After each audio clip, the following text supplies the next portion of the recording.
Today we pay homage to what we've grown in the garden, and it gives us this beautiful sauce. It's delicious flavors with everything that came from the Texas Cooking Today garden. Hello, welcome back to Texas Cooking Today. Hey folks, if you've never watched one of my videos, this is the tutorial version of a recipe. I have a recipe version of this recipe. It's just shorter, it doesn't have all of the tutorial detail. But if you're looking for the detail on how to pull this one off, you're watching the right video. We're gonna make a sauce. I have all of these tomatoes. I mean, I got a lot of tomatoes here. I was out in the garden the other night. I went out there because I have vines loaded with tomatoes. And these are just the ones that turned ripe the other night. I'm pulling out lots of them every day. So, beautiful vine ripened tomato. You've heard that before. What does that mean? Does that mean you get a little snip of vine with tomatoes dangling off of it in the store? Is that vine ripened? No. This is a tomato I pulled off of the vine when it was this color, green. It has been slowly ripening here on the counter for, well, about somewhere around 8 to 10 days now. It's just now starting to turn red. This is what happens when you buy a tomato in the grocery store. They plucked it green. It was shipped. It was transferred to a wholesaler. The wholesaler boxed it up, transferred it to the grocery store. The grocery store stored it for a day or two, then got it out on their shelves as it was starting to turn red. That isn't vine ripened, and it's not sweet. That's the reason that, have you ever noticed the flavor of tomatoes in a can tastes different than fresh? That's the reason. The tomatoes that are red in the field that are actually vine ripened go straight into canning. That's the reason they taste sweet and full of flavor. That's the reason they're different. It's the same tomato, folks. It's aroma. Okay, we're going to take these Roma tomatoes and I'm going to sauce them, and I'm going to use a little item up here that I have hanging on my wall. It's called a food mill. We're going to mill these into a beautiful sauce. Mills don't give you seeds. Mills don't give you skin. They take care of all of that for us. The food mill makes this easy. We use the food mill because it gives us the best quality. And once you've used one, you're going to be hooked on using a food mill. It gives incredible results. Today, we are going to dice up these tomatoes and make this sauce. I've got some garlic that's out of my garden right here, but you know what? A good sauce like this really needs some herbs. Now, I've got herbs growing out there. I'm going to go out there and get those herbs, but I need herbs, and I need garden fresh herbs. So I'm going to go collect those real quick. We'll get them pulled in here, and we're going to then get busy cutting these up and making a fantastic garden fresh sauce. A spaghetti sauce, ravioli sauce, pizza sauce, whatever you want to put this on, you can put it on. This marinara is popping good. It's also garden fresh, and you're going to find out how it's done. Let's go out to the garden. Come on. All right, back in from the garden. Been collecting some herbs. Oh, we got some good stuff. I'll tell you what, come over this way. Let's take a look at all this so I can identify what's happening here. You can see what it is, and we can get busy making us, oh, some delicious. Come on. All right, we've seen the tomatoes. Got some beautiful, deep red Roma tomatoes here. Just a load of them. Good looking stuff. Also, I've got some of my dried tomatoes over here. Remember, we did an episode on how to dry tomatoes. Some of these same tomatoes. Oh, and this really enhances a marinara sauce. It does wonders for it. Got some salt and garlic over here. Now, the garlic came out of the garden the same way the rest of this did. This is all garden fresh, folks. We've got some thyme right here. I've got tarragon right here, and this is basil. All of this ready to go and be used. Delicious food, but it starts with this right here. We need to sauce these. Once we've made a sauce with these, we can turn that sauce delicious with this right down here. It's simple, it's easy, it's fun, and it's something, if you've never done it, once you've tried a sauce made this way, you'll never go back to opening cans ever again. You'll be sick of that idea altogether because you'll know what the real thing is supposed to taste like. Okay, folks, I'm getting on with this, but I wanted to mention to you, if you've never used one of these guys, this little device is called a food mill. No, I'm not trying to sell anything here. There's a lot of companies that make these. Go find you one. If you don't already have one, find one you like. I use a commercial one. I like it because it's wider, it holds more food, plain and simple. So I have to load it less.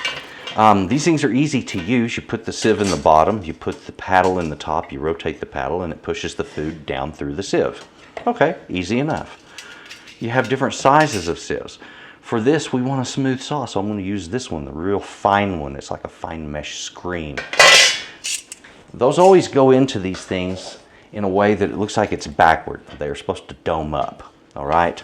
So don't let that surprise you.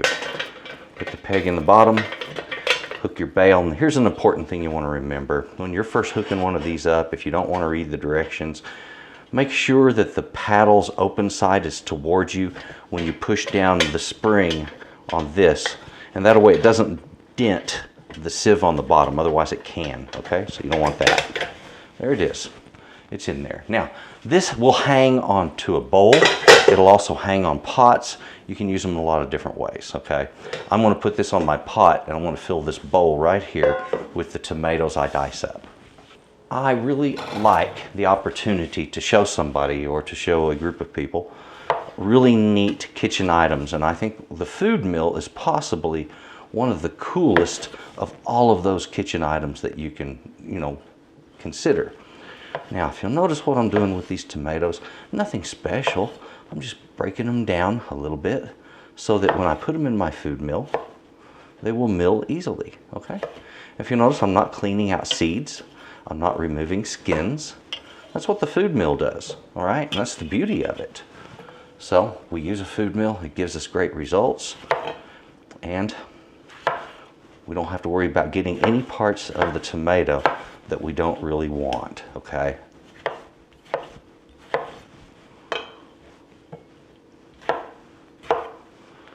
If you want, you can throw that stem end down in there. I'm just so used to disposing of it, when I'm cooking with tomatoes, that it's kind of an automatic reaction for me to do that. But you can put that down in the mill and mill it also. Things will come out just fine. Don't be afraid of that if you want to do it.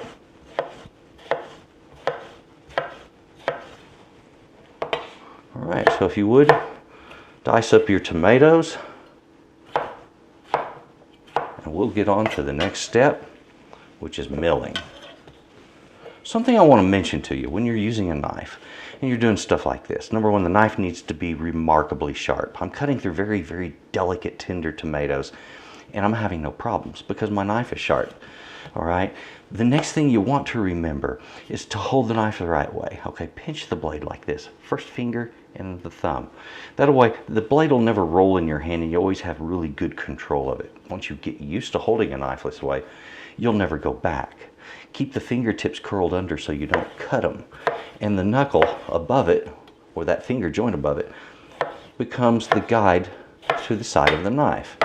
Okay? And then the other thing is when you're cutting something soft like this, don't try pressing down. Simply make a gentle stroke, okay? Allow the sharpness of the knife to do what it does, all right? If you're pushing down on those tomatoes, yeah, you're not getting the right action going on. It's about using the blade in the right way, okay? So, in addition to keeping those fingertips turned under, you want to keep the thumb behind, okay? Like I'm doing right there. And also another thing, sometimes you're going to see me push food off of my blade. Okay, now what I'm doing is I'm never putting my hand flat against this. I'm putting my hand against this back with my fingers up, and I will rake the food off like that. So it's never near that sharp edge. It's still dangerous, and the recommended method by most chefs is that you push food off of the edge that way, okay? And that way you're pushing away from that sharp edge, which really is more safe. And then I go and pick up my food the same way I did before as a bad example. There you have it. So, just some ideas, things to know, things to learn and grow, and enjoy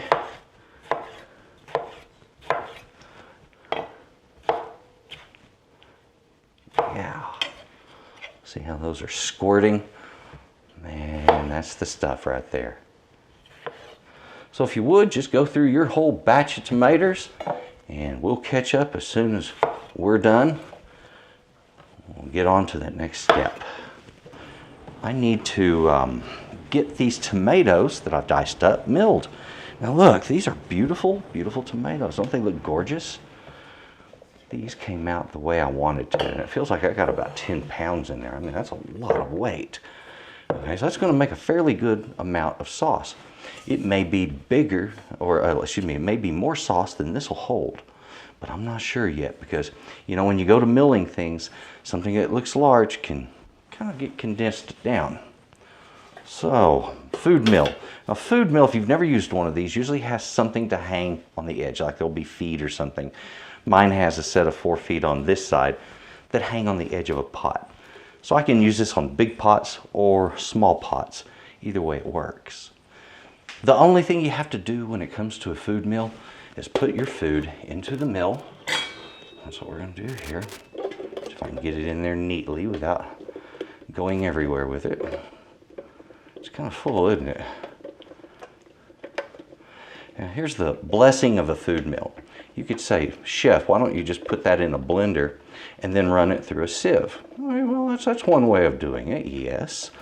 However, the truth be told, you're going to get little bits and particles of that skin and the seeds down in that mixture. I don't want that. I want to separate it.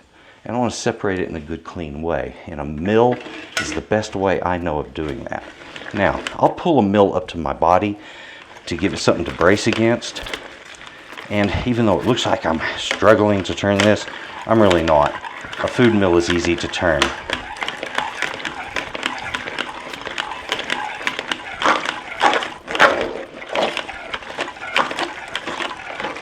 There we go. Now, surprising enough, this thing actually works a lot faster than people suspect, and the product that we get out of it is really, really nice. I've got about, half an inch of sauce in the bottom of that pot now. So, just a matter of keep on milling. You can do apple sauces this way, plum sauces. Oh man, think of all of the different fruits you can run through a food mill. Grape sauce. Imagine grape sauce put over the top of like maybe some fire roasted Cornish hens with a grape sauce. All right, folks, we finished milling. In the top here, I've got a bunch of skins, seeds, some of the stringy material from the core of the tomatoes, and on the bottom here, nothing but pure tomato goodness right here. That's what we were going for right there. Now I have a wonderful sauce, but is it grainy? Is it saucy? What is the texture of this? It is a little bit grainy, but it is so fine I don't think a blender would in any way help us out on this. So we're going to leave it just like this. We're going to cook it down, and it is going to be awesome. Look at that. Can you believe that many tomatoes turned into that amount of sauce? Well, that didn't take but just a few minutes to get all of that milled. Now I've got this beautiful sauce right here. I'm really looking forward to turning this sauce into a marinara, into something very, very special. So what I got to do is get some heat under it. There we go. And we're going to allow this to come up to a simmer while we're busy chopping up our herbs and spices, and those are going to really help with this. And I'm also going to be using, as I mentioned before, some sun-dried tomatoes. Those are the dried tomatoes that we made. I call them sun-dried even though we used a dehydrator rather than the sun. Okay. I'm setting medium-low temperature under this, and I'm going to put a lid on it.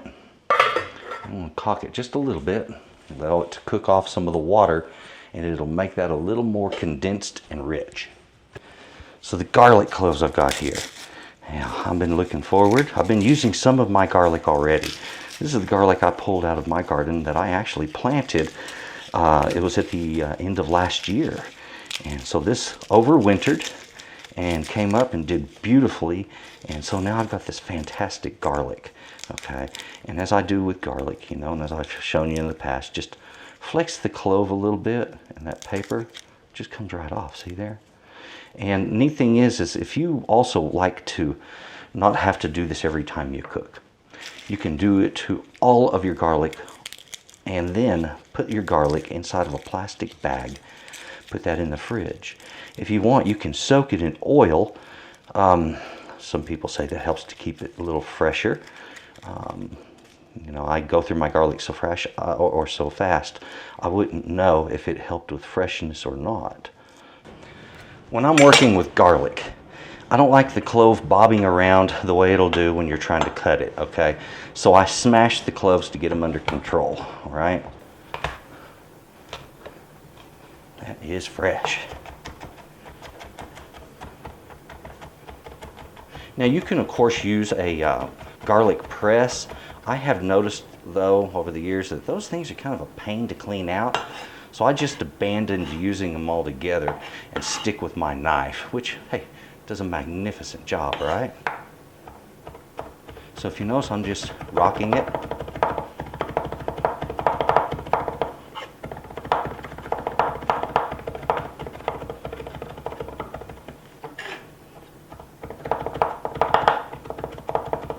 Now I've got some videos on how to mince garlic, how to slice onion, that kind of stuff, that, you know, you're going to find these techniques in those videos, so you want to check that out. Very cool stuff. Right now, I've just about got this where I want it. These things are always a little bit tough. Now, if you get the ones that come in a jar, they're already like soft, but if you'll notice, I'm having a hard time and having to put some effort into chopping. Time is as simple as strip the leaves, okay, off of the stems. Now you can chop the whole stem if you want. You don't have to. Just strip those leaves off. And the other way, there's another way of doing this without doing all that stripping.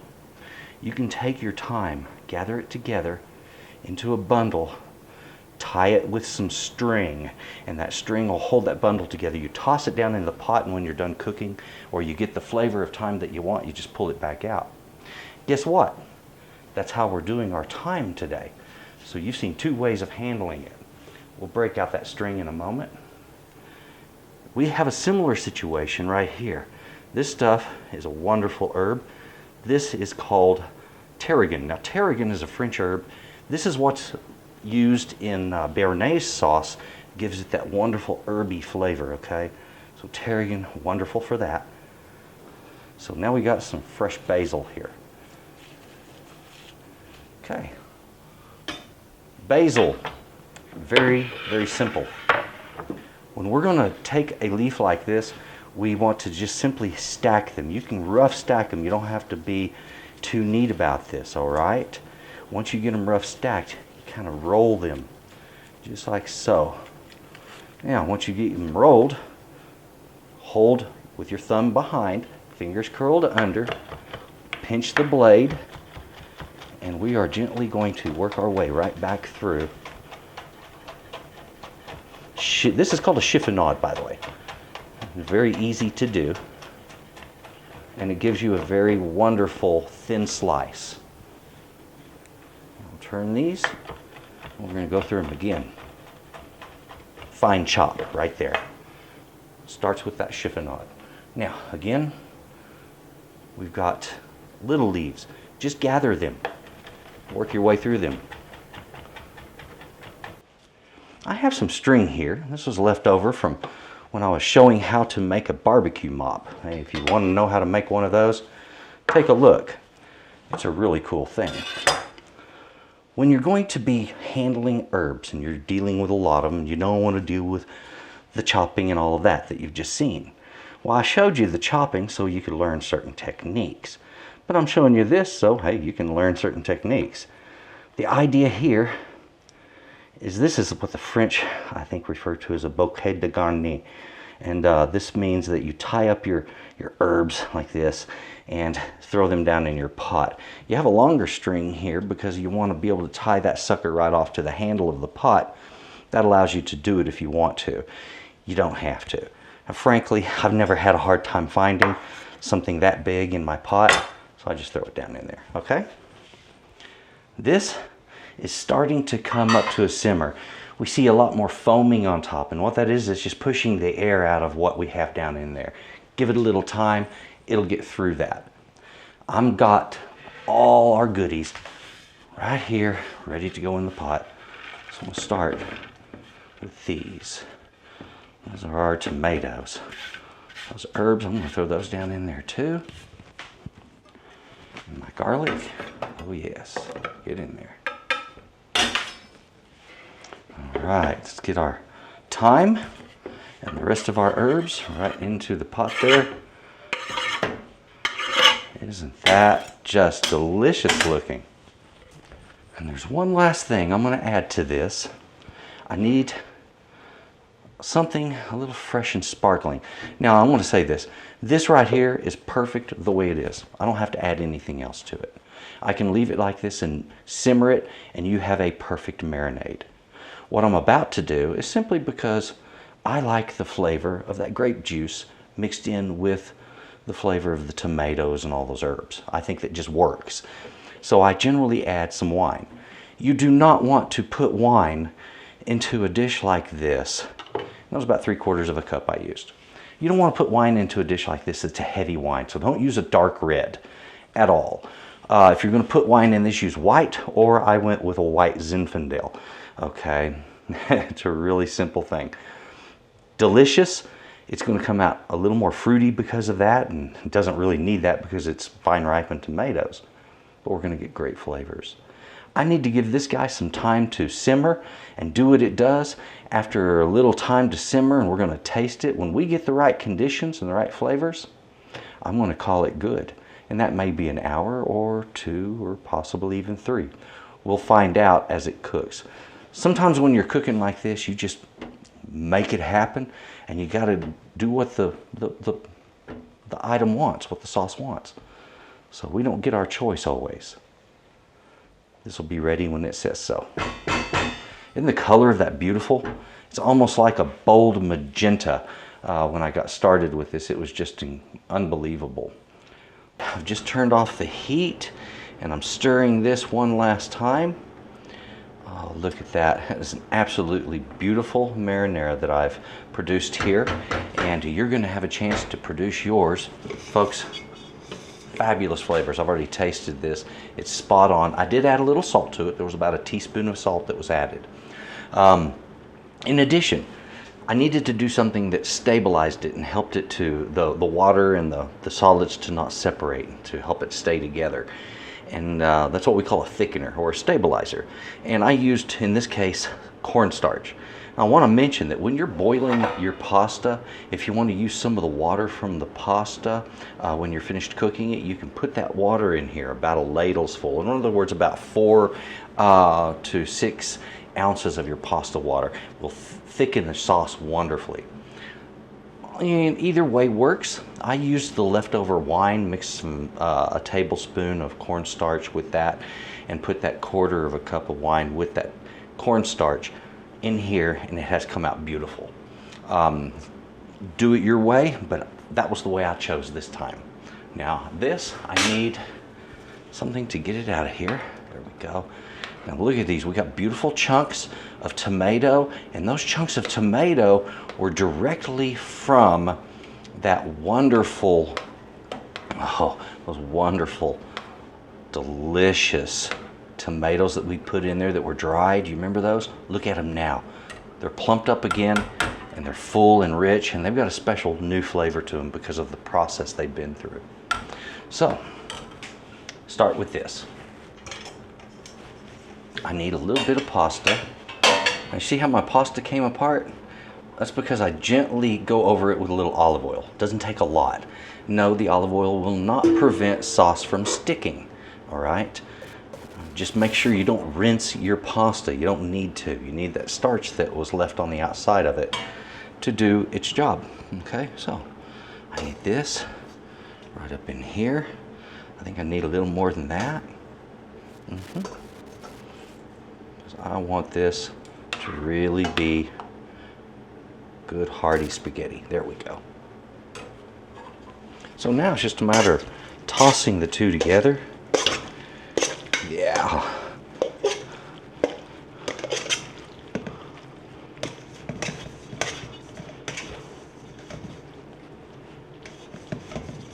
See what I'm doing here? It helps to get it coated, but it also kind of gives it a little shape. If you'll spiral it just a little bit, I find it's just a little handier to handle, a little easier. There we go.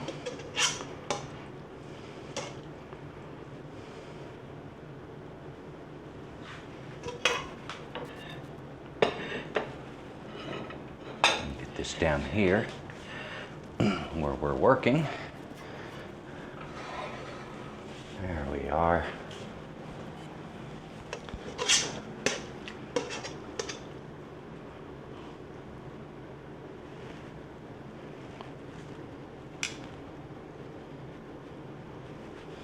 So I have a little bit left right here, and this is some of the chunks that we had, and I certainly want every bit of that right on top.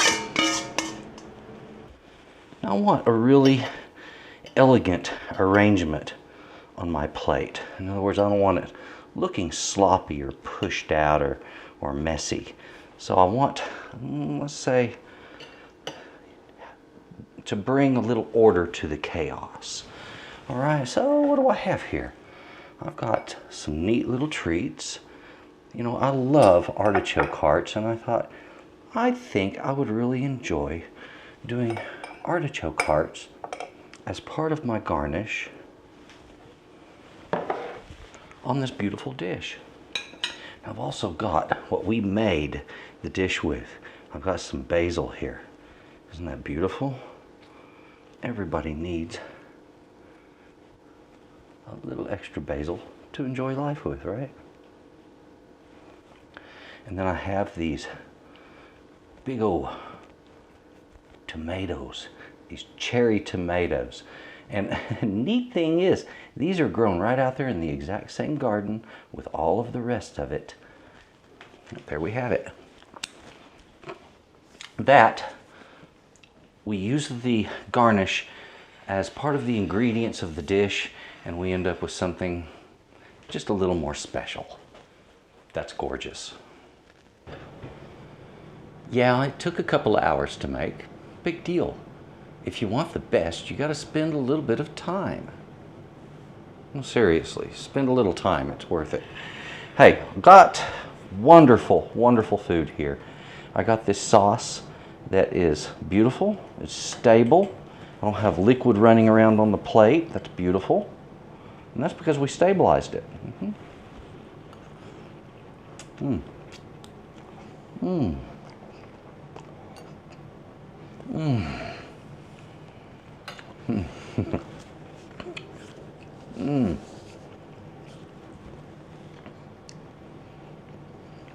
Sweet and tangy, both in perfect proportion.